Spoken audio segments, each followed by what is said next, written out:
मी Imran Shaikh, Chalisgaon road police station Dhule येथे head constable पदावर आहे. माझ्या दातामध्ये वरच्या दाढेच्या बाजूला गॅप झाला होता. त्या गॅपमध्ये सारखं अन्न फसत राहायचं आणि त्याच्यामुळे मला हलका हलका पेनसुद्धा व्हायचा. असे आम्ही कमीत कमी 4-5 महिने झाले होते.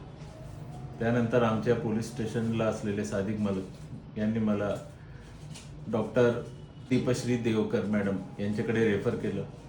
मी त्यांच्याकडे आलो. त्यांनी माझं पूर्णपणे दातांची चेकअप करून आणि ट्रीटमेंट सुरू केली.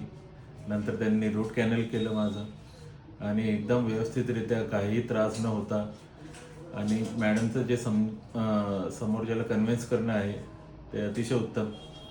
त्याच्यामुळे अर्धा पेन तर मॅडमच्या बोलण्यामध्येच निघून जातो आणि थोडंसुद्धा त्रास नव्हता. एकदम उत्तम जी उपचार करता येतील आपल्या दातांवर ते मला मॅडमकडे पाहायला मिळालं आणि आता सध्या मी एकदम पूर्णपणे दातांची ठणठणीत पण आहे.